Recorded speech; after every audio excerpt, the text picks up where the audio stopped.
안녕하세요. 수서동행교회 정남 목사입니다. 오늘도 우리가 함께 하나님의 말씀을 나누는 이 자리 가운데 나오신 우리 모든 말씀 동행 식구들 주님의 이름으로 축복하고 환영합니다. 오늘도 우리는 그 출애굽기의 말씀을 함께 생각해 나아갈 것인데요. 지금 보고 있는 것은 성막과 관련한 말씀이지요.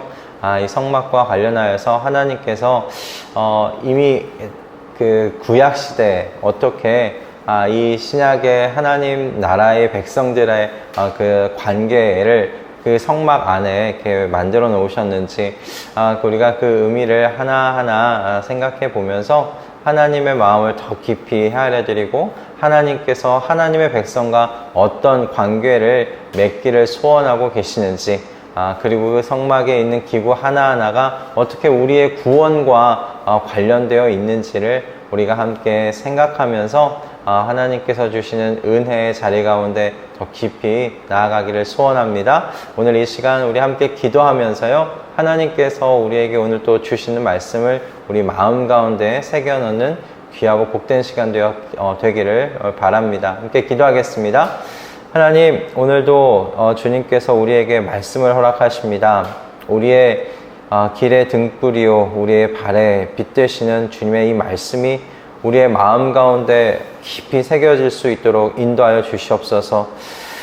영원히 우리의 일생 가운데 지워지지 아니하는 주님의 말씀이 되게 하셔서 주님, 저희가 주님의 모습으로 빚어져 가는데 귀히 사용되어질 수 있도록 주님, 오늘의 이 말씀을 사용하여 주시옵소서. 우리의 심령 가운데 두신 하나님의 성령께서 이 말씀 가운데 두신 주님의 그 본 뜻을, 주님의 그 마음을 드러내게 하셔서 우리로 하여금 볼 수 있게 인도해 주시기를 소원하오니 하나님, 성령의 인도하심 가운데 오늘의 이 말씀을 먹을 수 있도록 주님 축복하여 주시옵소서. 감사드리오며 우리 주 예수 그리스도의 이름으로 기도드립니다. 아멘.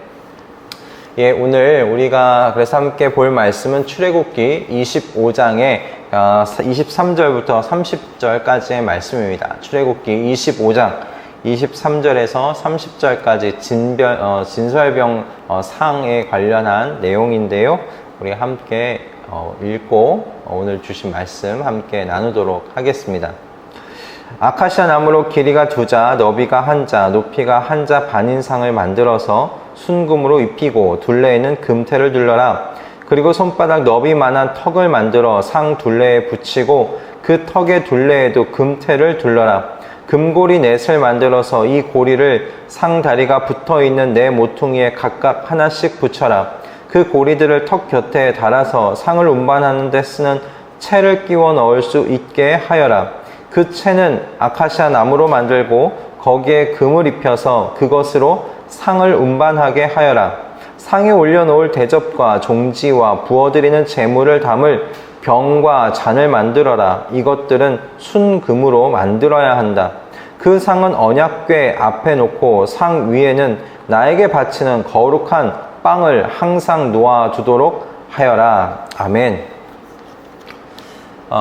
오늘 우리 함께 나눌 말씀은 진설병 상과 관련한 이야기입니다. 진설병의 그 의미는 그 임재의 떡, 얼굴 앞의 떡, 그러니까 면전 앞의 떡이라는 그러한 우리말로 해석해 볼 수가 있겠습니다. 오늘 이 본문과 이 레위기 24장에도 이 진설병과 관련된 진설병 상과 관련된 이야기가 기록되어 있는데요.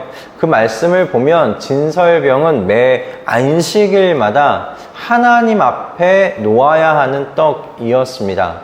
그래서 안식일 전날에 구워서 진설병 상 위에 올려놓고요. 그리고 일주일이 지나면 또 다시 새로운 떡으로 교체하는, 이것이 계속 이스라엘 가운데 계속 반복되어지는 것이 이 진설병 상 가운데 주신 주님의 말씀이었습니다. 그런데 이렇게 교체되는 떡은 6개씩 2줄로 진설병상에 올려졌어야 했어요. 12개라는 것은 이 이스라엘이 12지파를 의미하는 것입니다. 그러니까 하나님 앞에 12지파를 의미하는 진설병이 놓아져 있어야 했고요. 그리고 이것이 늘 유지되어져 있는 상태여야 했다라는 것입니다. 레위기 24장에는 그래서 이는 이스라엘 자손을 위한 것이라고 말씀하셨고, 그리고 이것은 영원한 언약이라고 하나님께서 이스라엘 백성에게 명령하셨습니다. 이렇게 늘 이스라엘의 12지파를 의미하는 진설병이, 이 떡이 항상 이 상 위에 올려져 있어야 한다라는 것, 그것이 오늘 본문의 말씀인데, 여러분 그렇다면 하나님의 임재를 상징하는 언약궤 앞에 이스라엘 12지파를 의미하는 진설병상이 놓여진다는 것이 무슨 의미가 있는가를 우리가 한번 생각해 볼 필요가 있겠습니다. 이 성막 안을 보면 가장 안쪽이 지성소라고 해서 그 지성소에는 언약궤가 놓여져 있습니다. 언약궤만 있어요. 이 지성소 바로 앞쪽에 분향단이 있고 그 북쪽 위에 지금 진설병상이 놓여 있습니다. 그러니까 이 언약궤와 사실 마주 본다고 우리가 생각해 볼 수 있겠어요. 그러므로 하나님이 함께 하시고 하나님이 임재하시는 언약궤가 있고 그 앞에 진설병상이 놓여 있는 겁니다. 마주하고 있는 거예요. 그렇다면 여러분 어떤 혹시 그림이 이렇게 떠오르십니까? 이런 위치를 보고서 우리가 생각해 볼 수 있는 것은 출애굽기 24장의 내용입니다. 출애굽기 24장에는 뭐 이후 이스라엘 역사에도 없는 전무후무한 일이 일어났지요. 다른 게 아니라 하나님과 이스라엘 백성들을 또 대표하여 나온 장로 70인이 하나님을 배웠고 그와 하나님과 함께 먹고 마시는 그런 잔치자리가 그 출애굽기 24장에 기록되어 있습니다. 그것이 언약을 맺은 언약의 잔치자리였어요. 하나님께서 그들을 손으로 치지 않으셨다는 것으로 하나님께서 이들과 함께 먹고 마시며 교제하기를 원하신다는 그런 의미를 담고 있다고 우리가 함께 나누었던 것을 여러분 기억하실 것입니다. 하나님께서 70인만 먹기를 원했겠습니까? 그들이 이스라엘을 대표하는 70인이었기 때문에 사실 하나님께서는 이 언약잔치를 이스라엘 전체와 함께 하시기를 원하셨어요. 다만 이스라엘 백성들이 아직 거룩해지지 않았고 하나님이 너무 존귀하고 거룩하시기 때문에 그 거리로 인하여 하나님이 70인만 대표하여 부르신 것이죠. 진설병상이 바로 그와 같은 잔치자리가 이스라엘 백성 전체에게 지금 약속되어 있다는 것을 의미한다고 우리는 그래서 생각해 볼 수가 있겠어요. 여러분, 일반적으로 그 상이라고 함은 가까운 사람들이 함께 어울리고 둘러 앉아서 그곳에 놓인 음식을 같이 먹고 교제한다는 것을 의미하지 않겠습니까? 나와 정을 나누는 그런 사람들과 함께 밥을 먹습니다. 그게 상자리이죠. 아무도 모르는, 정말 이게 한 번도 본 적이 없는 사람과 상에 앉아서 밥을 먹지는 않을 것입니다. 12지파를 의미하는 진설병이 하나님의 임재를 상징하는 언약궤 앞에 놓여 있고 그 상 위에 이 12지파를 의미한 떡이 올려져 있다는 것, 여러분, 이 진설병 상 이 자체가 하나님께서 이스라엘 백성과 함께 떡을 떼며 교제하는 그 언약을 맺음과 동시에 그 하나님과 함께 먹고 마실 언약의 잔치가 이스라엘 백성들에게 준비되어져 있음을 하나님께서 이 진설병 상을 통하여서 계속 기억하라고 이렇게 두신 것이라 그렇게 우리가 볼 수가 있겠습니다. 저는 이 진설병 상의 의미를 생각하면서 이게 오늘날 점점 살아가기 힘들고 팍팍한 이 삶 속에 하나님의 백성에게 주시는 하나님의 이 단비와 같은 약속이라고 생각했습니다. 하나님께서 진설병상을 하나님 앞에 항상 두라고 하심으로 이 하나님과 맺은 언약이 영원한 언약이라는 것을 기억하도록 하셨습니다. 그런데 여러분, 이것이 하나님께서 사실 그 언약이 영원히 기억하시겠다고, 하나님께서도 그 언약을 영원히 기억하시겠다고 하시는 말씀이기도 하지 않습니까?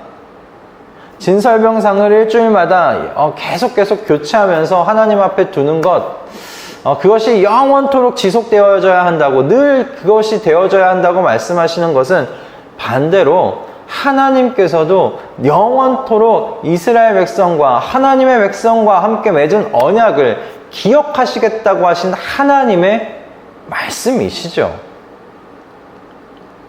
그렇게 생각해 볼 때 여러분, 저와 여러분이 예수님으로 말미암아서 하나님의 자녀들 되지 않았습니까?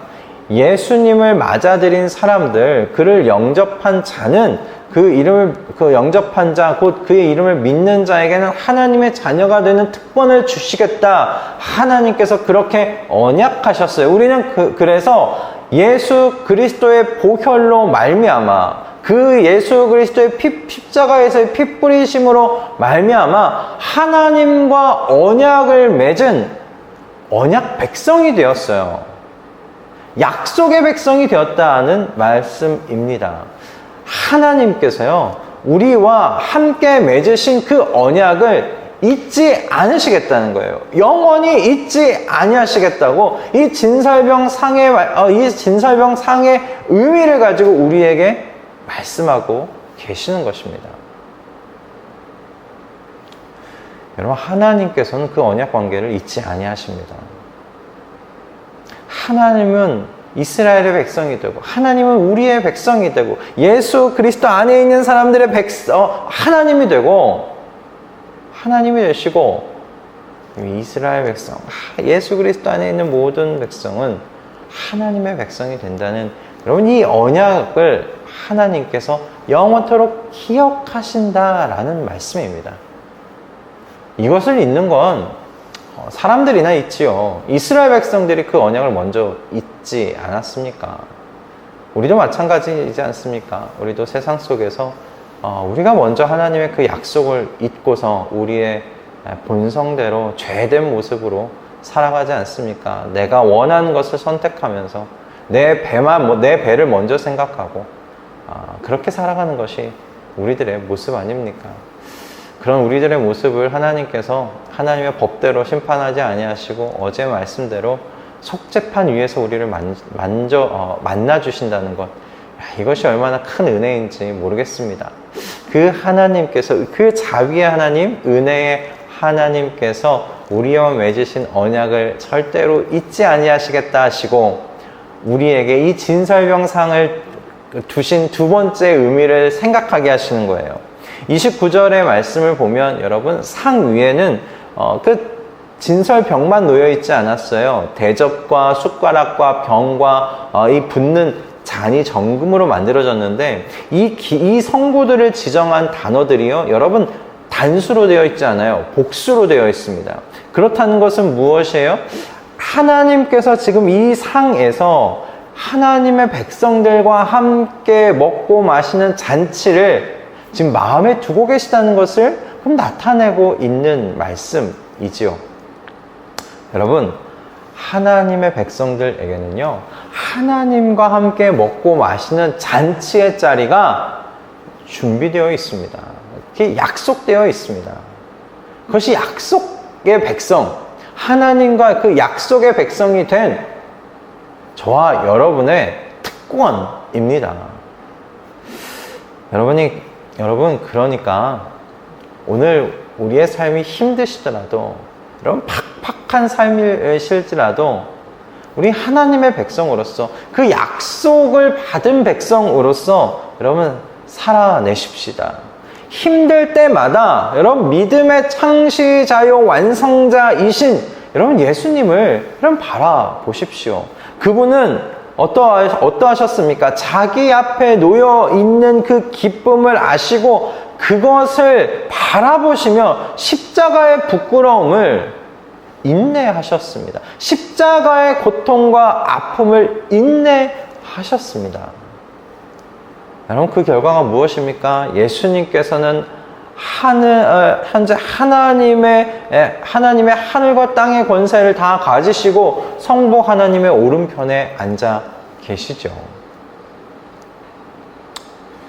여러분, 하나님 나라 백성으로 살아간다는 것, 여러분, 굉장히 외롭고 힘든 일입니다. 그러나 예수님께서 앞에 있는 기쁨을 내다보셨던 것처럼 진설병 안에 두신 하나님의 마음을 알아서 하나님의 언약의 백성, 약속의 백성으로서 우리도 저 앞에 기쁨이 준비되어져 있다는 것, 잔치가 준비되어져 있다는 것을 여러분 기억하실 수 있길 바랍니다.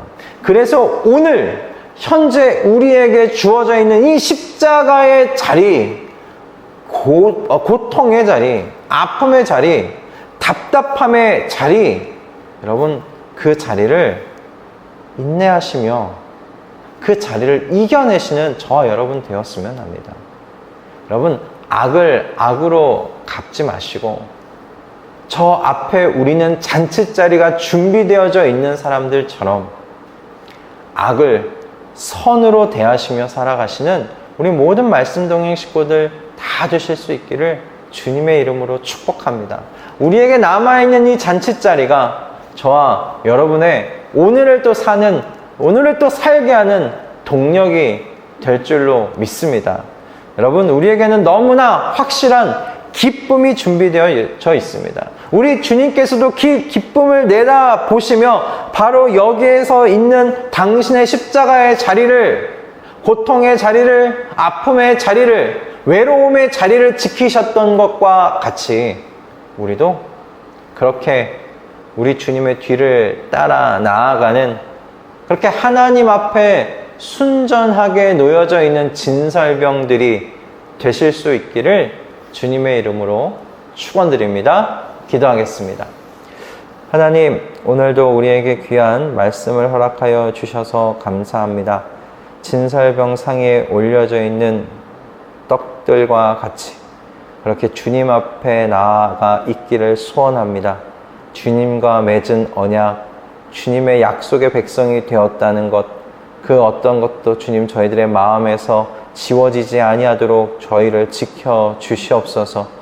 하나님, 또한 저희가 주님과 주님의 상 위에 올려져 있는 그렇게 주님의 잔치자리 가운데 초대받은 사람들이라는 것을 또한 잊지 않게 하여 주셔서 오늘 여기서 살아가는 그 십자가의 삶, 하나님의 주님의 그 뒤를 쫓아가는 고된 그 삶일지라도 끝까지 지켜낼 수 있도록, 끝까지 그 길을 걸어갈 수 있도록 주님 축복하여 주시옵소서. 우리는 잔치자리가 준비되어져 있는 사람들입니다. 이스라엘의 70인 그 장로들이 하나님을 배웠고 먹고 마시며 그렇게 그 자리를 즐겼던 그 잔치자리가 우리에게도 주님 약속되어져 있습니다. 주님, 그 기쁨의 자리를 바라보며 오늘을 이겨낼 수 있도록, 오늘을 살아낼 수 있도록 주님 축복하여 주시옵소서. 주님께서 우리를 그와 같이 힘있게 살게 하실 줄을 믿고 우리 주 예수 그리스도의 이름으로 기도드립니다. 아멘. 할렐루야. 오늘 또 주님께서 우리에게 참 적절한 말씀을 허락하신 줄로 믿습니다. 여러분, 우리는 약속이 있는 사람들입니다. 잔치자리가 준비되어져 있는 사람들입니다. 그렇게 약속의 백성이 갖게 되는 그런 여러분 특권을 놓치지 마시고 그것을 가지고 또 오늘 하루 힘있게 우리의 삶의 자리를 견디어 나아가실 수 있기를, 승리하실 수 있기를, 기뻐하면서 사실 수 있기를 주님의 이름으로 축복합니다. 여러분, 주말 또 주님과 함께 또 예배의 자리 가운데서 함께 만나게 될 터인데요. 우리 그 함께 예배의 자리 생각하면서 함께 나아갔으면 합니다. 이번 주 우리가 함께 나눌 말씀은, 주일날 나눌 말씀은 요한복음 1장 1절부터 5절의 말씀인데요. 그 말씀을 여러분 묵상하시고, 주말 동안 묵상하시고, 우리 주일날 함께 주님께서 어떤 또 말씀의 은혜를 주실지, 말씀으로 우리를 어떻게 살리실지, 우리를 어떻게 충만하게 하실지 기대함으로 예배 가운데 나오실 수 있기를 바랍니다. 여러분, 우리는 그러면 월요일날 아침에 또 출애굽기의 말씀으로 함께 이 자리에서 만나도록 하겠습니다. 여러분, 주말 동안 주님의 충만하심 가운데 안식하시며 기쁨으로 보내실 수 있기 바랍니다. 월요일 아침에 뵙도록 하겠습니다.